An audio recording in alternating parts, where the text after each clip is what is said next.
Dear students, good morning to all of you. I hope that you are all keeping fine and safe at home. And I hope also you, second chapter in the previous classes I have completed. You have all reading the book and finding the answers and making the diagrams in the copy. Because second chapter so many diagrams were there. So I hope that you have almost completed. And in the, so many question answers were there. You are able to find the answers from the book. So if not completed second chapter, read, make the diagrams and complete the copy work because so many answers are there. So I did not start with the first chapter for this reason because it was the recapitulation of what you have studied in the previous years. Anyhow, since we have classes for some more days, we will not leave this chapter. So I am starting today first chapter, Earth as a planet. So this also you are studying from 4th class, social studies you are studying. And in other classes also you have been studying about Earth and it's a planet, it's a unique planet and so on. It's not new for you. Anyhow, being it's the first chapter, we will start this. Earth as a planet. First chapter is Earth as a planet. So, we know that in the whole solar system, Earth is unique. We can say Earth stands separate or Earth is a unique planet. Because of so many reasons. Some I have written here, but there are so many reasons why Earth is unique from the solar system or among the planets. There are so many reasons for that. First of all, the position of the Earth. The position of the Earth is neither too close to the sun nor too far.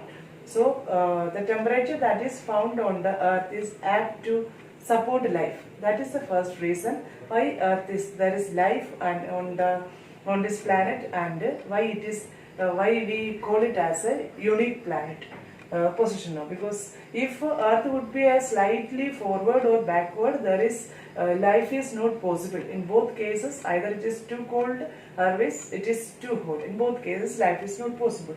Next, biosphere. Biosphere also other classes. I know that you are not you are familiar with this term. Biosphere is a combination of lithosphere, hydrosphere, atmosphere, or we can say it is a combination of air, water and land. So where these three are coming together and where life is possible, this zone is known as biosphere. So Earth is only so far it is a known planet to have this biosphere and to support life. It is a combination of air, water, land. Where these three substances are coming together and where life is possible, we call it as biosphere. This zone, life is possible. So Earth is the only known planet to have biosphere, and it is the only planet. Why Earth is different? Because Earth is there are 8 planets are there because it is the only planet to support life or to sustain life. So we can say that because of all this reason, we can. There are so many other points. You know it. So because of this, we can say that Earth is different from all other planets. Or Earth stands as a unique planet in the whole solar system. Next, let us continue. That is, we have the 3 realms of the Earth. Let us, I just mentioned this on the board. 3 realms of the Earth. That is, the 3 realms of the Earth is lithosphere, hydrosphere and atmosphere. First of all, about lithosphere.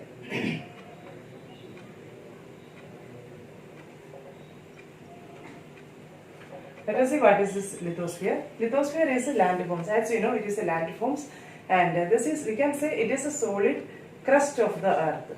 And here only this crust only all the living beings live, like human beings, animals, plants grow, trees, plants, grass, everything is found on this solid crust of the Earth.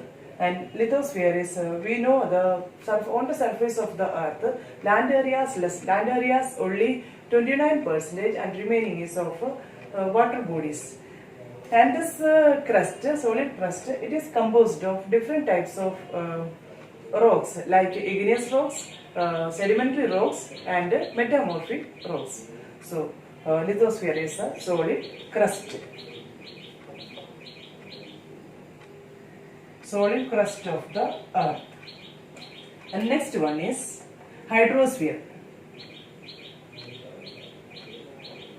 Hydrosphere. Hydrosphere means water bodies. This is hydrosphere means water bodies. On the surface of the earth, we know that only 29% is only land area and the remaining 71% is covered by water bodies, and that is why earth is known as a blue planet, because because of the presence of water bodies on its surface. So lithosphere is of 71% and remaining 29% only land areas. And this hydrosphere is it is this presence of this water bodies, abundance of water bodies found only on this planets, that also makes this planet a habitable planet, because of the presence of water bodies on its abundance of water bodies on its surface. And we know that this hydrosphere or water is found in three different forms, which are that is solid, liquid and gas. That is in the form of ice, water and in the form of water vapor. This water is remaining in three different forms. Then we also know that these oceans are having a powerful effect on the or moderating the climate or weather of a place. We know this coastal areas are always enjoying an equable type of climate or moderate climate. This is because of the effect of this oceans or water bodies. So water bodies, we can say that it is affecting the temperature or climate or weather of a place. Then we know the water cycle. Water cycle is starting from the oceans. Again, evaporation takes place. That is the water cycle. The base is a hydrosphere. It is starting from the oceans. Evaporation takes place. Then clouds are formed through condensation. Then through precipitation, through rainfall. It is again back to the earth, and this water cycle completes. So I think it is clear to you what is hydrosphere. Hydrosphere is water bodies. 71% of the earth is covered by water bodies, and remaining 29% is of land bodies. Next one is atmosphere. Next realms of the earth is atmosphere. Atmosphere. Let us see what is combination. What is this atmosphere? This envelope of the air that surrounds the earth and protecting the earth we call as atmosphere. The envelope of the air that surrounds up to the height of 1600 km is known as atmosphere. And we know that it is a colorless or it is a odorless or it is a movable substance. The most interesting fact is that this atmosphere we feel it, or we feel the air only when there is a horizontal movement of the air. Like we know that it's in the form of breeze, wind, storm. Then only we can experience it. We cannot see. We can experience only. We can experience it, or we can see the activities done by this air. Then the 7th class we had a diagram, atmosphere, different layers of the atmosphere like a troposphere, stratosphere and so on. So in this we have seen that it is atmosphere is found up to the height of 1600 km. And the combination of this is 78% of nitrogen and 21% of oxygen and 1% of other gases. This is a combination of the air. 7th class we had a pie chart in that we have studied this combination of the air. 78% of nitrogen, 21% of oxygen and 1% of other gases. This is atmosphere. These are the three realms of the earth. Lithosphere, that is solid crust of the earth where all living beings are surviving. Hydrosphere is water bodies. This 71% of the earth surface is covered by water bodies and remaining 29% of land areas. And this is the only earth is only planet to have abundance of water bodies which support life. For the existence of life, hydrosphere is essential, and it is found in three different forms: solid, liquid and gases. Then atmosphere. Atmosphere is the envelope of air that surrounds the earth up to a height of 1600 km. And we know that this atmosphere also is important because it is covering the earth as a blanket, and it is protecting the earth from unwanted solar radiations and this ultraviolet rays. This atmosphere is protecting the earth. And let us see now. Let us see the shape and size of the Earth. I think it is clear to you. 3 realms of the Earth. Next, shape and size of the Earth. In the previous class, when I was taking the second chapter, I explained about the shape and size of the Earth. Shape, size of Earth. Shape and size of the Earth. In the second chapter, I said the shape, about the shape, a particular word is used. So in the ancient times, people thought that the shape of the Earth is flat, just like a table, the shape of that. And they were even afraid to travel very long distances, because they thought that if they were traveling distances, they would fall somewhere in the edge. And after that, the time of Ferdinand Magellan and Christopher Columbus, beyond any doubt, they proved that because their circumnavigation around the world proved that the shape of the Earth is nothing else but it is round in shape. It was during the time of Ferdinand Magellan and Christopher Columbus. After that, then the previous chapter, one exact word was used for explaining about the shape of the Earth. It was oblate spheroid. Oblate spheroid.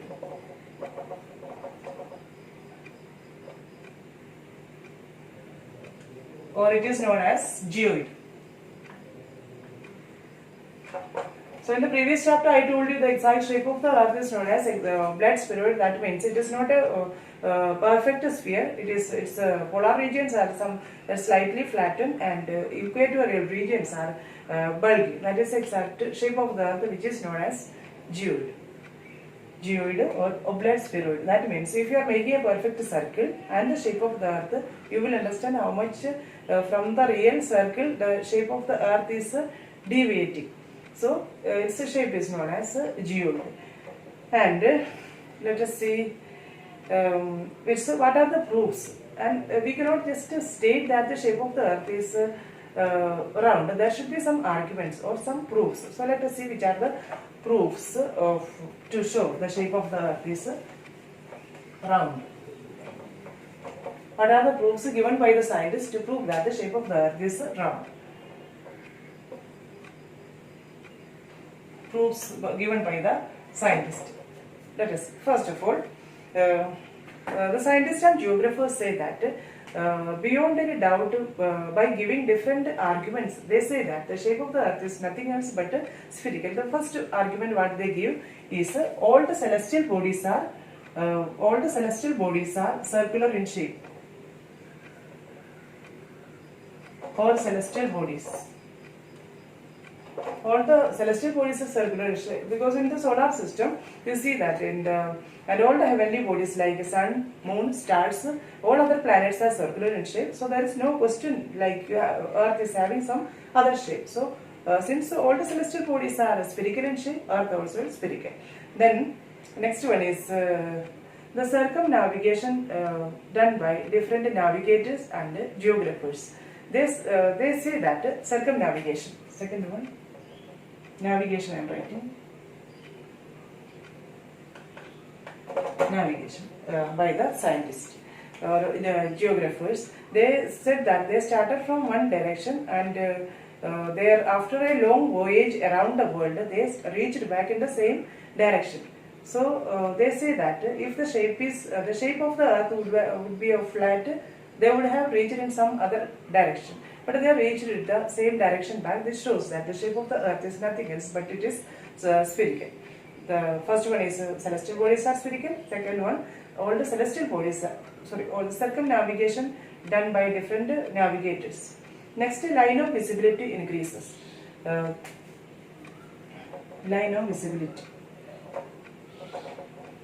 Line of visibility. Line of visibility increases. That means if you are standing by the side of the seashore, watching a ship that is coming from too much far, you can see first of all its mast, after that its funnel, and last its hull. That means at first glance you are not able to view the entire ship. That shows that if the shape of the Earth would be a flat, you would have seen the entire ship at the first sight. Means you slowly see its entire parts. At the first sight you are able to see only the front part of it. That is also, if you are watching it from very far, or using a binocular, if you are watching a ship that is coming from too much far, it appears to you in this way that through that scientists say that the shape of the earth is round. Next, sunrise and sunset. So we know the sunrise and sunset takes place on the earth in different time, or half of the earth remains in darkness and half of the earth remains experiences day. So if they say that, scientists say that if the shape of the earth would be flat, we would have experienced day and night at the same time. But a spherical body only to have this type of like a half day and half night. So through this argument also, like sunrise and sunset, different time world experiences. So they say that the shape of the earth is round. And next one is horizon is circular. If you are watching this earth from the top of the ship, or if you are deck of the ship, we say all the horizon looks to spherical shape. It is not flat, it is spherical shape. Next argument given by the scientists are, during this lunar eclipse, the shadow that falls on the moon is spherical in shape. So they say that only a spherical shaped figure can cast such a circular shadow. So during lunar eclipse, the shadow of the earth falls on moon that looks circular. So only a spherical body can cast such a shadow. This is another argument given by the geographers. So the last argument is aerial photographs. The photographs that is taken by the artificial satellites from the outer space. This earth appeared to as a spherical body, and the astronauts, photographs taken by astronauts from the surface of the moon, that also shows the spherical shape of the earth. Then giving all this argument, they say that the shape of the earth is nothing else but it is spherical. So I just say this argument given by the scientist. Firstly, I have written not full, I have written here only 3. All the celestial bodies are spherical in shape, so earth also is spherical. Next, navigation, circumnavigation by the geographers and scientists shows that the shape of the earth is round. Next, line of visibility. Suppose you are watching a ship from a seashore, you will not be able to see the entire ship, but slowly you will be able to see the entire ship. It shows that the shape of the earth is not flat but round in shape. Next, sunrise and sunset. They say that sunrise and sunset on the earth different time. It takes place in different time. Next, if you are watching, next argument is this is the third one, and fourth argument was sunrise and sunset, and fifth argument was horizon is circular. Watching from the top of the ship, horizon appears to be circular. The sixth argument that is given by the scientist was lunar eclipse. During lunar eclipse, the shadow of the moon, shadow of the earth that falls on the moon is circular. And last one, aerial photographs that is taken from the surface or by the artificial satellites, and which is the photographs that is taken from the surface of the moon looks circular. These are the arguments given by the scientists to prove that the shape of the earth is round. So I conclude this part. For first chapter we will have one more class. So today what I have explained is earth is a unique planet which is different from all other planets. Next, 3 realms of the earth, that is hydrosphere, lithosphere, atmosphere. Then shape and size of the earth. Then different arguments given by the scientists to prove that the shape of the earth is round. So I'll give you some works. First of all, we will complete the diagram works in the copy. After that, you can write the question answer. So today I give you some works. You can just note down. These figures you will make in the copy. These diagrams you will make in the copy. I'll give the page numbers. Page number 12 figure 1-3. Page number 30, figure 1-4. Page number 40, figure 1-9. Page number, last one, page number 16, water cycle. figure 1-6 and question answer. Exercise A, question 1 to 6 you can complete. So let us continue this chapter in the next class. Read the chapter well, find the answers, make the diagrams in the copy. So thank you for watching my class. See you next class. Thank you.